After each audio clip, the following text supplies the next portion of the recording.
Oi, gente, bom dia. Eu acho que vocês terão muitas dúvidas. Antes de começar, eu queria só esclarecer, a gente vai conversar um pouco sobre a educação single sex. A gente vai falar um pouco sobre esse modelo, conhecê-lo, né? Tirar algumas dúvidas, alguns tabus.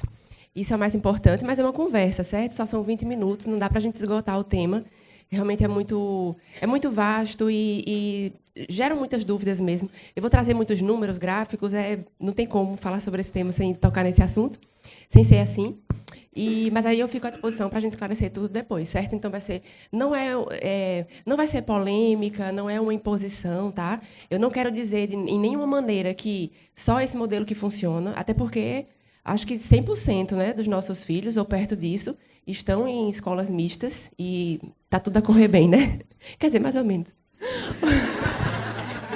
Vai melhorar. O Colégio Monte Real, em 2024, vai ser misto, então, quanto a isso, a gente não tem o que se preocupar. É só mais um modelo, certo? A beleza da educação personalizada é essa, né? E a educação single sex, ela é mais um passo, ela aprofunda um pouco mais esse nível de personalização, certo? Mas antes da gente começar a dizer o que é a educação single sex, é importante a gente tratar do que não é. Eu vou ficar mais para cá, porque vocês estão vendo aí direitinho? Ela não é retrógrada, tipo, ai meu Deus, vamos voltar à Idade Média. Antigamente as escolas eram separadas assim. Eu vou mostrar para vocês, tem muitos dados atuais, colégios que estão funcionando, principalmente Espanha e Reino Unido. Eu vou me concentrar nesses dois, porque lá é mais comum. É mais comum, mas tipo, as escolas públicas são menos de 10% ainda. Escolas particulares é um pouquinho maior, mas não passa muito disso. Na Espanha também são os dois modelos que são dois países que adotam mais esse modelo, mas ainda assim é muito pouco. Então são dados atuais de crianças, de adolescentes da atualidade, plenamente inseridos no contexto social da atualidade. Então não é nada retrógrado. Não é discriminatória. As crianças, os meninos e as meninas estudam a mesma coisa, o mesmo currículo, são as mesmas matérias. Então não há essa discriminação.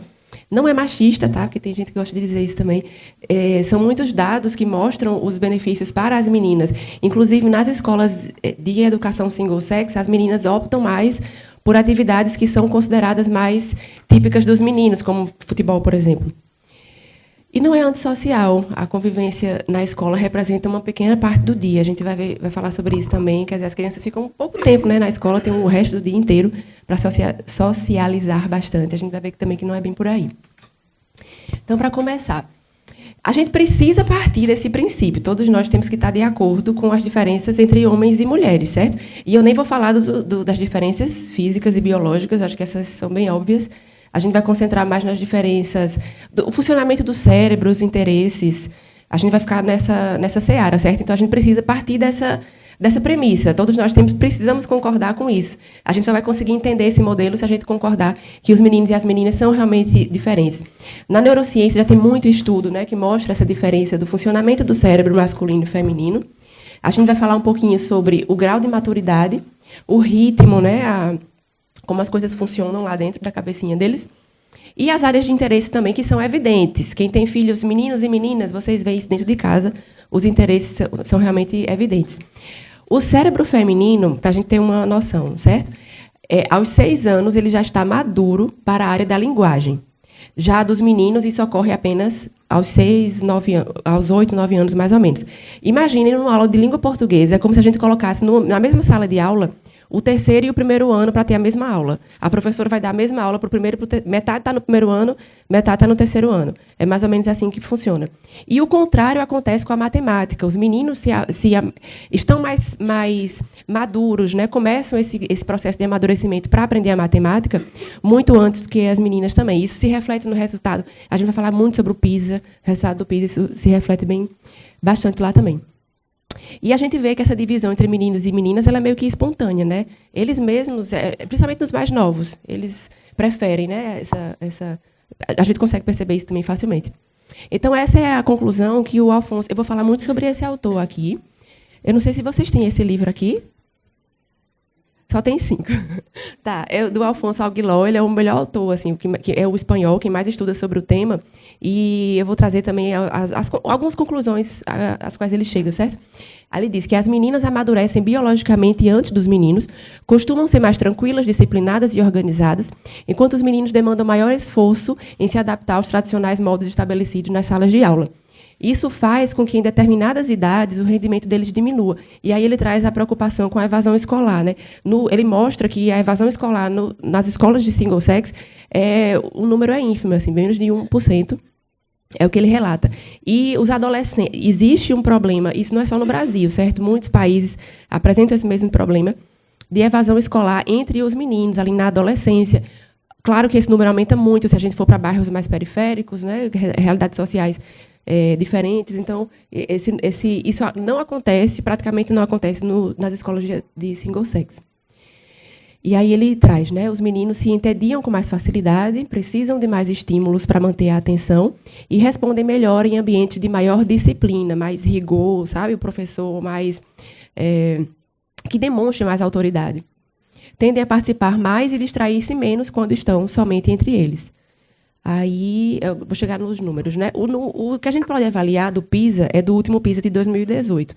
O próximo vai sair dia 5 de dezembro. Por pouco a gente não consegue pegar os dados desse ano. Mas eles fazem um relatório bem completo. Eu vou dar o link para vocês também. Eu tenho o documento, posso passar para vocês também em PDF. Eles esmiuçam bem, sabe? Interpretam bem os dados do PISA. O PISA é aquele exame nacional que o Brasil vai bem mal, de mal a pior, sempre. Entra governo, sai governo, é a mesma coisa, não muda muito. Mas a gente consegue aprender muito, né, com os países que estão lá na frente, o porquê. A tal matemática de Singapura, né, que a gente vai adotar também, vem do PISA também, do porquê o resultado de Singapura é tão bom no PISA. Agora já é China, mas eles adotam também nesse mesmo contexto. Aquela matemática que não é mandar a criança fazer conta, é resolver problema, como era na nossa época, né? É pensar num problema, raciocinar. Enfim, já está fora do tema. Vou tentar não fugir muito, certo? Então, em todos os países que participaram do PISA, as meninas superam significativamente os meninos na leitura. Lembra que eu falei dos 2 anos? Então, as meninas estão, em média, 30 pontos à frente dos meninos em leitura. Em matemática é o contrário, só que a diferença é um pouco menor.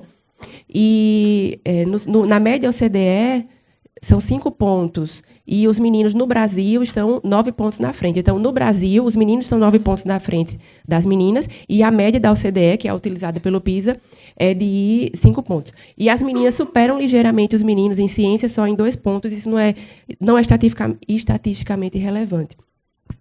Aí, para mostrar... esse ponto é importante, que eu vou mostrar 2 gráficos, vocês vão entender melhor. Eles perguntam aos alunos de alto rendimento, né?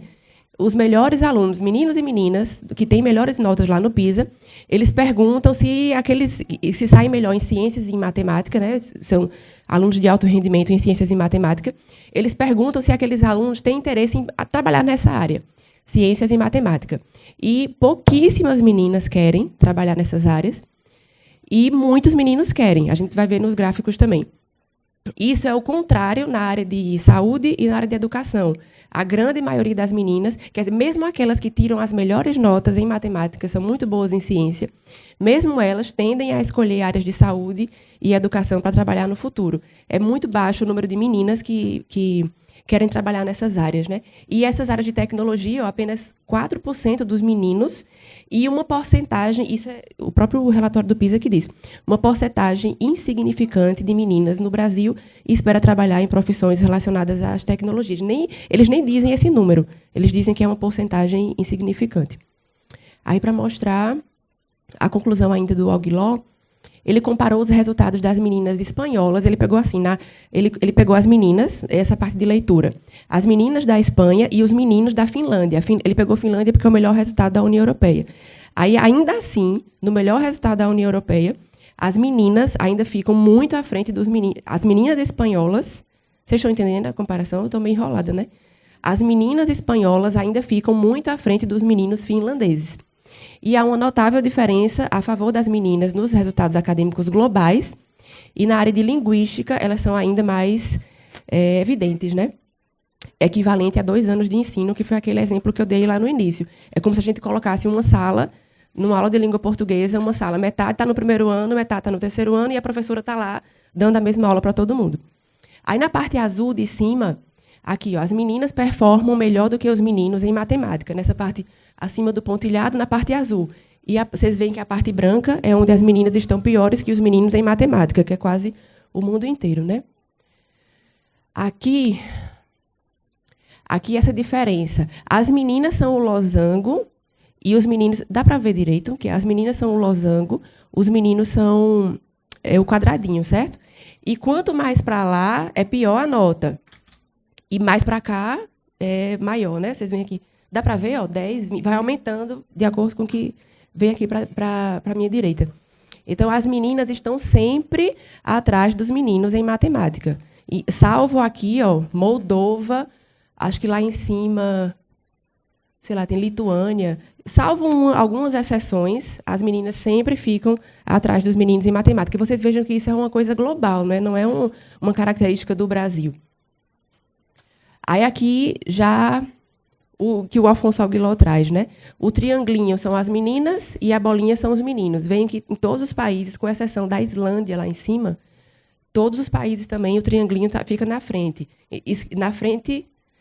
Na frente para cá, né? Com a menor nota. Quem está mais para cá tem a maior nota. Então, as meninas estão sempre atrás dos meninos também.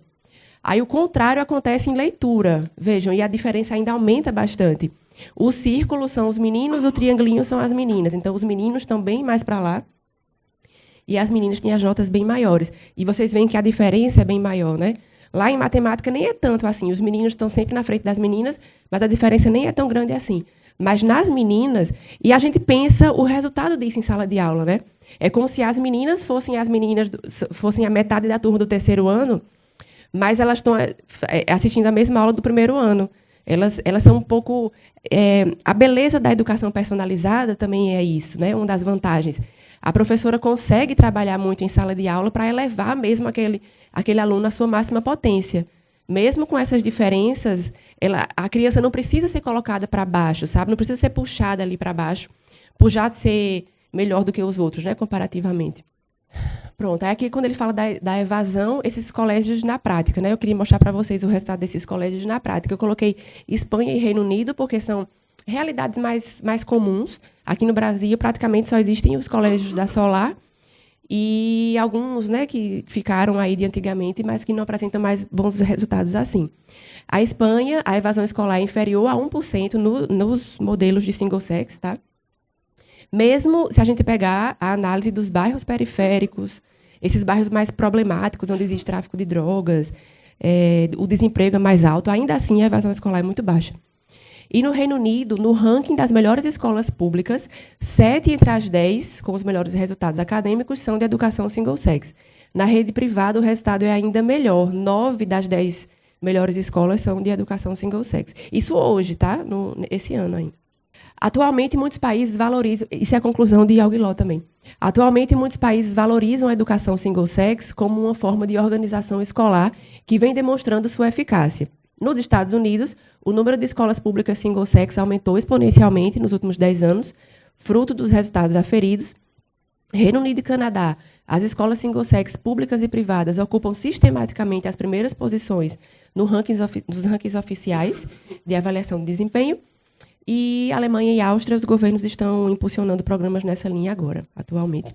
Aí aqui são algumas escolas só de meninos, uma lista que eu peguei, certo? Rapidamente, algumas escolas só de meninos, algumas escolas só de meninas do Reino Unido, e as da Espanha, eu só peguei as de Fomento. Fomento, não sei se vocês chegaram todos a tempo, mas vocês viram lá naquele vídeo inicial, a Ana fala, lá da Solar, fala que a Solar é representante Fomento aqui no Brasil. É a Solar da Espanha. Foi onde tudo começou, né? Foi onde São José Maria Escrivá estava. Essas escolas lá são todas single-sex na Espanha. Aí a pergunta, e a socialização? Ele traz dois argumentos importantes, né, Aguiló? Ele fala assim, vou resumir porque meu tempo já está acabando. Ele diz, a melhor forma de socialização é um bom resultado acadêmico, porque isso, a gente não está pensando só na criança ali naquele momento na escola, certo? A gente está pensando na vida adulta, a gente está pensando na vida dele inteira.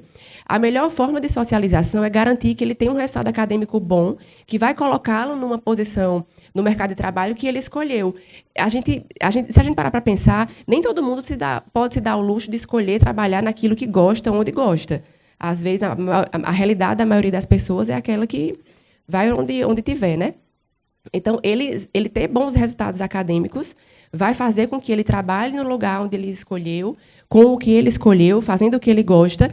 Ele vai trabalhar mais, vai trabalhar melhor e ele vai socializar muito melhor naquele ambiente. Ele traz todos os números, eu posso mostrar tudo isso para vocês depois. E o último argumento desses dois que eu considero os mais importantes é a criança passa 15% do dia na escola. Então, se há essa preocupação com a socialização, isso é facilmente revertido ao longo do dia da criança. E é importante concluir também, né? Os meninos e as meninas vivem hoje imersos em um mundo muito mais dinâmico, no qual tem abundante trato com o sexo oposto nos horários fora da escola, né?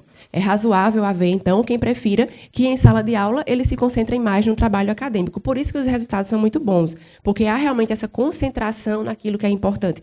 Isso em sala de aula, tá? Não estou falando do horário de brincadeira, lanche. Em sala de aula, para estudar, eles se sentem melhores, eles se sentem mais à vontade, mais relaxados, mais confiantes ali naquele ambiente onde eles se sentem dessa maneira, e os resultados acadêmicos são muito melhores. E é muito bom para os professores também. Aí agora eu falo direto com os professores que estão aqui.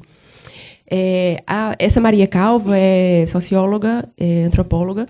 Aí ela faz um estudo bem completo sobre o olhar do professor. Então, os professores de escola single sex, eles são menos estressados, se dizem, né, são mais satisfeitos no trabalho e têm mais tempo livre para estudar, porque a turma é homogênea, entendem? Quando a gente consegue trazer esse grupo homogêneo para aquele local de trabalho, a professora consegue estudar mais, está mais calma, está mais tranquila, gosta mais do seu trabalho, consegue adotar alguns métodos que tem. Ela também traz vários exemplos. Tem métodos que só funcionam com os meninos. Se for adotado lá nas meninas, aquilo não funciona. E vice-versa. Então, a professora consegue fazer isso, né? Consegue adotar esses métodos que são mais eficazes naquela sala, voltando para aquele exemplo, né? Como se tivesse primeiro e terceiro ano juntos.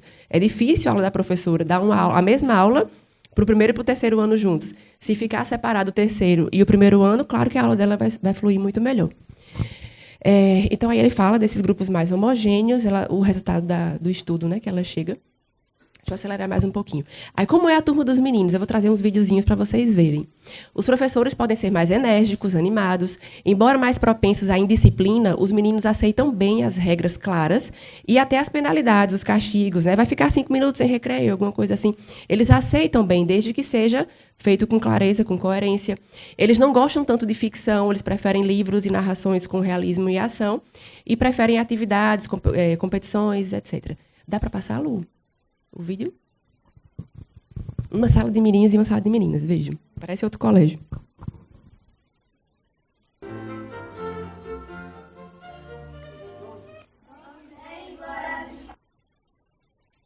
Bela estrela radiante que campeia triunfante sobre as canas de cena, convergindo ao ver dos desastres, por sobre as nuvens revoltas, rolam como pedras soltas do teu desfeito colar. Assim tu vens do Oriente, passaste sobre as cimeiras das montanhas altaneiras, onde a luz seu trono tem. Trazes, quem sabe, meus raios, a palavra da verdade, prodígio da imensidade, disse que se segue além. Glória a Deus nas alturas, paz aos homens deste mundo. Vem ao abismo sem fundo, loucemos nasceu Jesus. Esse é o professor Luiz Astorga, que vai estar com a gente aqui mais tarde. Ele é o professor dessa turma. Ele vai... E o das meninas, Lu? Tá, as meninas são mais constantes, são estáveis, são pacíficas, trabalham bem em pequenos grupos e precisam de menos supervisão. Pode passar o vídeo das meninas. Geralmente, né? O menino quer um burrinho para passear. Um burrinho manso que não corra nem pule, mas que saiba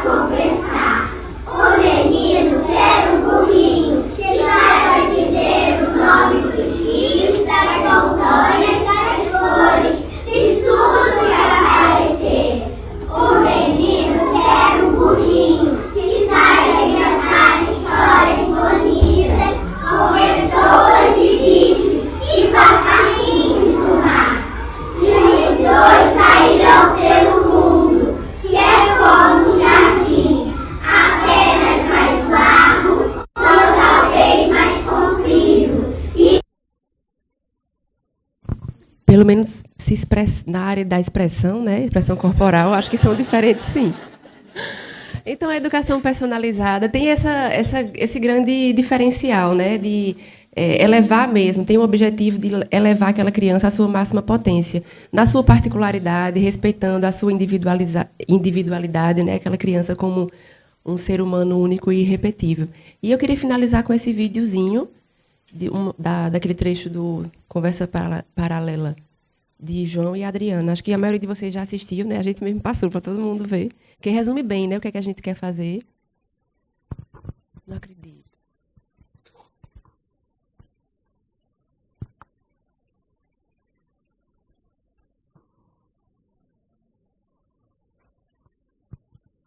Eu queria ler um trechinho do livro, Lu, enquanto tu tá vendo. Será que eu posso?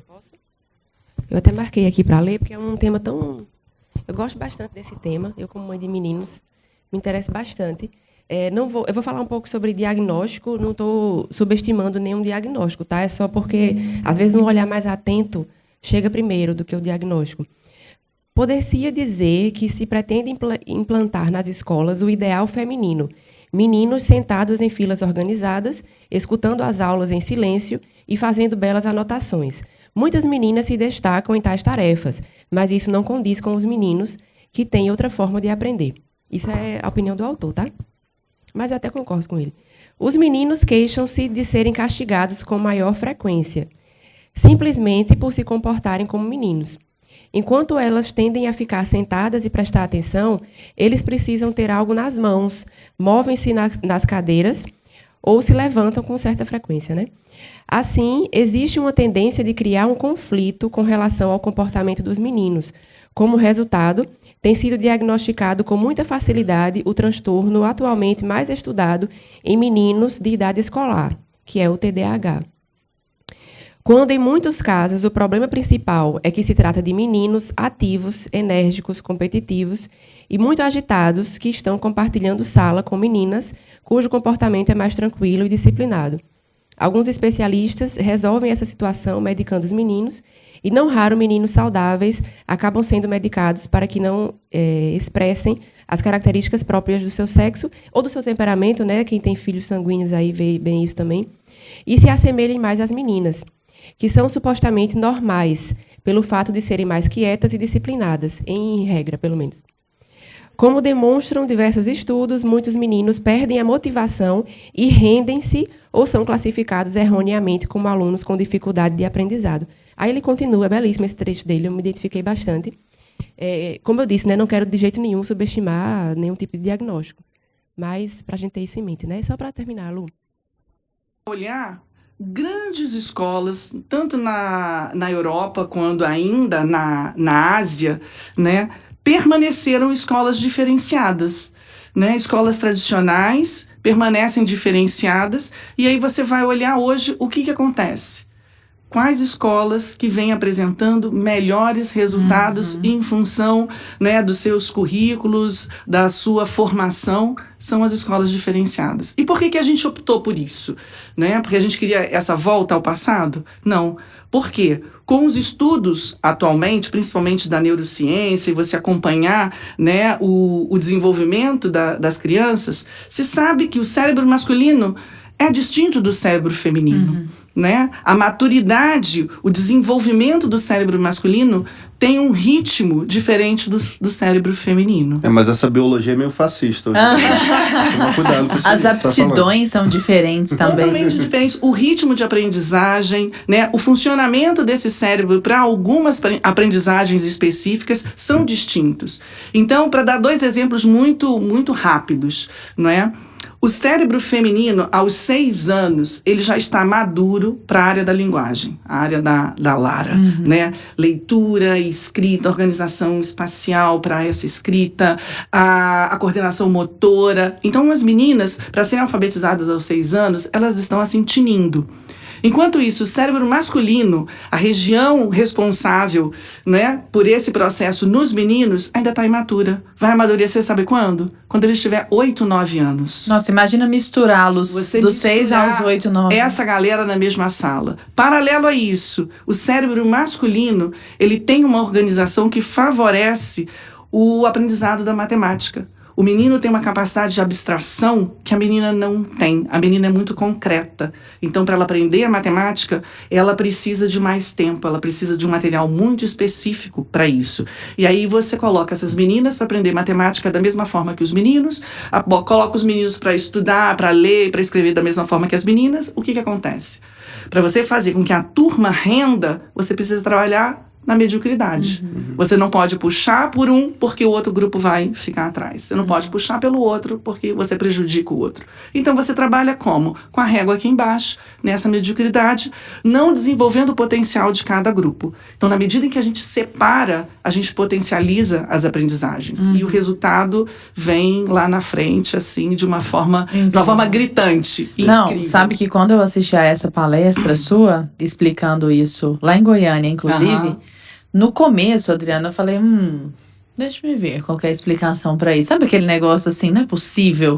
E aí, é claro, você não teve tão pouco tempo como aqui hoje, você teve muito tempo. E aí você dissecou, há muitos outros fatores, Sim, inclusive sim. sugiro que procurem a respeito disso. Este que a Adriana trouxe é Isso. Quando ela foi trazendo todos os outros e como isso causa uma discrepância benéfica lá na frente e não prejudica a convivência. Porque, Isso. assim, é nítido, Isso. patente, notório, que não prejudica. Isso. E há toda uma explicação pra isso. Eu terminei falando assim, eu me dou por vencida. Tá bom, faz todo Mas sentido. isso, Lara, isso aconteceu comigo, sabia? Quando me propuseram, né, quando a gente foi começar a estudar para começar o Porto Real, né, o nosso grande modelo eram as escolas de fomento lá na Espanha. E as escolas todas diferenciadas, né, assim que a gente chama. As escolas diferenciadas. E aquilo me bateu muito estranho. Eu falei, poxa, coisa esquisita, isso aí é voltar ao passado. Né? E aí o pessoal falou, olha, você é uma pessoa tão inteligente que gosta tanto de estudar, toma isso aqui, ó, estuda isso e depois a gente conversa. E aí eu fui estudar. Aí eu falei, olha, já tô convencida, não preciso nem ir à Espanha. O pessoal, não, depois você vai à Espanha. E aí, quando eu fui à Espanha e vi na prática a coisa acontecendo, né? Porque eu tinha a experiência já de trabalhar com adolescentes em sala de aula. Né? Eu fui professora de física há muitos anos. E então eu tinha um convívio com adolescentes e adolescentes de classe média alta. E eu sabia exatamente como eles funcionavam em sala de aula. E aí, quando eu fui para a Espanha e eu vi uma sala de aula diferenciada, eu falei, caramba, cara, isso aqui funciona muito, isso aqui é maravilhoso. E, João, eu queria ouvir de você um pouquinho. Você sente isso também da tua parte lá dos meninos? Porque menino, a gente sabe como é que é, né? Já Então, cresce diferente, já tem aquela agitação toda. Eu costumo dizer que antes eu era um estudioso dessa matéria, né? Como, enfim, pesquisador da universidade, etc. Já tinha pesquisado bastante tempo sobre isso. E gostaria de, em seguida, dar uma explicação mais científica sobre tudo isso. Mas antes, eu era um estudioso. Começamos o colégio e hoje eu diria que sou, além de um estudioso sobre o assunto, um cientista empiricamente convencido. Isso. Porque quem vai no nosso colégio, que hoje muitas famílias querem conhecer, justamente, fosse lá conhecer, a gente convida inclusive a todos que estão nos ouvindo a conhecer o Colégio de Porto Real, as pessoas ficam admiradas com o ambiente dos meninos. Toda mãe, a sua vai ser Maria, pena que não vai ser menino, droga.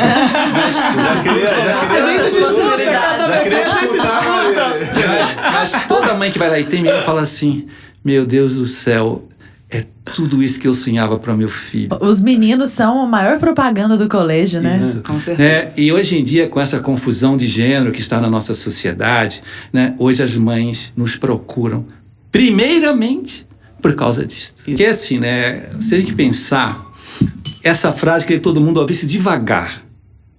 Atenção quem está nos ouvindo. O sexo é uma parte constitutiva da pessoa humana. O sexo não é um acessório, um adendo, né? Uma invenção. Não. Uma escolha. Quando eu estou diante de um aluno masculino, eu não vejo só o sexo dele, tá? Mas eu também vejo o sexo dele, mas eu vejo a afetividade dele, a inteligência dele, que ela acabou de explicar que é bem diferente. Eu vejo a sua força de vontade, a sua liberdade, o seu temperamento. Repara, uma pessoa humana é uma coisa muito complexa. Então, quando nos perguntam qual é a metodologia do Colégio Porto Real, a gente costuma dizer assim, olha, nós não temos bem um método, mas nós temos sim um olhar personalista. A educação personalizada, atenção que eu vou falar agora, é resgatar aquilo que ao longo dos últimos 50 anos foi destruído, que é a pessoa humana. Hoje as escolas, 99% das escolas do Brasil perderam essa percepção. Sim. Os diretores, os professores, não sabem mais o que é uma pessoa. Quando o professor hoje ensina em sala de aula, ele olha a inteligência e talvez a afetividade, no máximo. E não percebe que por trás daquele ser humano que está ali na frente, tem uma pessoa. E quando eu enxergo assim, cada aluno, então naturalmente eu começo a trabalhar todas as suas dimensões, que são muitas, e que estão todas entrelaçadas numa única pessoa humana. Tem que trabalhar essa unicidade da pessoa. Quer um exemplo assim bem didático? É que nem uma mão com 5 dedos. Cada dedo é uma dimensão, mas é a mão, não é o dedo que está trabalhando, é a mão. Eu trabalho a mão. A mão é o que eu educo. Então, quando o Porto Real trabalha a pessoa humana, nós fazemos uma educação personalizada, que dentro dessa educação personalizada educa também a sua sexualidade. Sabia que hoje no Brasil tem mais de 20 grupos de famílias abrindo um Porto Real, entre aspas? Sim, olha só. Eu estive no lançamento de 2 dessas escolas, foi um privilégio. Super feliz ao perceber que as famílias estão percebendo que precisamos arregaçar as mangas e construir, reconstruir, resgatar a pessoa humana. Enquanto a gente não fizer isso na sociedade, tudo fica à deriva. Perfeito. Pronto, gente, é isso. A gente passaria o dia inteiro conversando sobre isso, mas acho que ficou bem, né? Os principais pontos. E que bom saber que nós somos um desses 20 grupos aí que ele falou, né? Começando isso aí. E se preparem para daqui a 10 anos gravar aquele vídeo lá do Porto Real, todo mundo chorando.